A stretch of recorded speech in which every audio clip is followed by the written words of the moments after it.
Kryetari i komunës së Kërçovës, Fatmir Dehari, ka inspektuar nga afër punimet në rikonstruimin e rrugës Rudniçka, një projekt i cili sipas Deharit po merr formën e një bulevardi modern dhe të mirëfillt për qytetin. Të japim kuptim fjalës bulevard. Do thotë bulevard qoftë nga përkthimi i gjuhës shqipe apo gjuhës gjermane, është rrugë e cila përveç gjerësisë dhe funksionalitetit saj ka edhe mbjellje drugëve, hortikultura që përmban lulishte, trëndafila e kështu gjërash. Po mbi të gjitha, pra ne ndërtojmë një rrugë e cila ka qenë tepër e dëmtuar dhe është shumë e rëndësishme për qytetin tonë, pra është bulevardi i tretë gati sa që ndërtohet këtu, me një gjerësi siç përmendat 22 metrave, nga të cilat nga 4 metra kemi shtigje këmbësorësh, trotuar siç u themi ne në të dyja pjesët. Kemi 6 metra një drejtim pra korsi të një rësan dhe 6 metra në një drejtim tjetër të korsi të pjesës tjetër dhe pjesa e mesit që është dikun 2 metra dhe do të ngrihet dikun 50 cm dhe do të ketë mbjellje të luleve apo hortikulturës. Edhe kjo rrugë ka ndërtuara kanalet atmosferik, pra është krejtësisht sistemi ujësjellësit i ri. Po ta t'u jap një informacion me të kuptuar se e gjithë lagja si tërësi që mund të ketë mbi 10.000 banorë kanë qenë të lidhura të kyçura në sistemin e ujësjellësit nga shtëpia në shtëpi. Nga shtëpia në shtëpi, do thotë nuk ka pasur ky primar.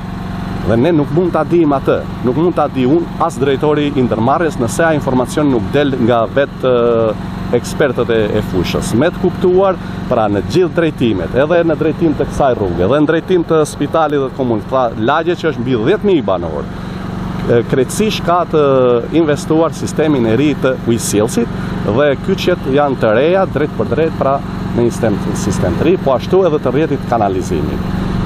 Kabllot që janë të kapura nga në drejtim të shtyllave të ndriçimit publik, e që shërbejnë për rrjetet e ndryshme të internetit. Të gjitha do të largohen dhe do të futen, do të instalohen, pra edhe ajo është në realizuar po me nëntor. Dhe unë mendoj që t'i ngjaj një nga segmentet bulevardet më të bukura të qytetit, por edhe më gjerë. Dehari duke folur rreth këtij investimi infrastrukturor që ka vlerën e rreth 400.000 eurove, gjatë vizitës në teren ai tha se edhe përkundër pengesave dhe vështirësive që ka hasur në fillimin e këtij projekti, pret që faza e parë të përfundojë para ardhjes së mërgjimtarëve në vendlindje gjatë pushimeve verore.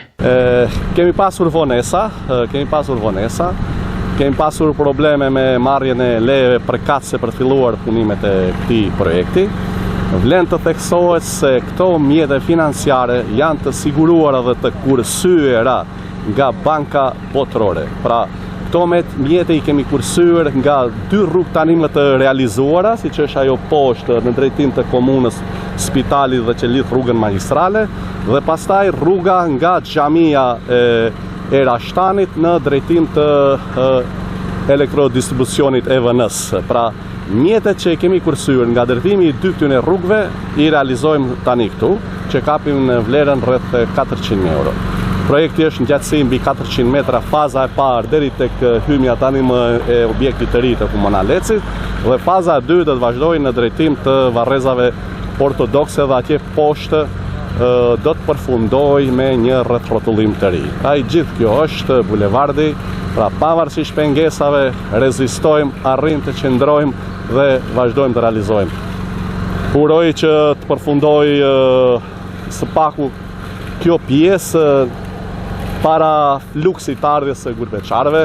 Absolutisht e kemi parasysh atë moment që përpiqemi të kryejmë sa më kushte lehtësuese, por gjithsesi, gjithmonë ju lutem të na kuptoni se problemet që na shkaktojnë institucionet tjera me vonesat, pra janë çështje që nuk varen drejt për drejt nga ne.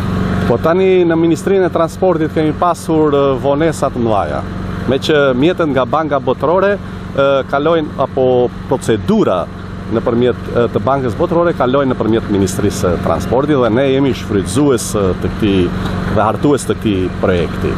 E para, e dyta, regjimin e komunikacionit e kemi pritur nga sektori për punë breshme i Ohrit gati se 2 muaj.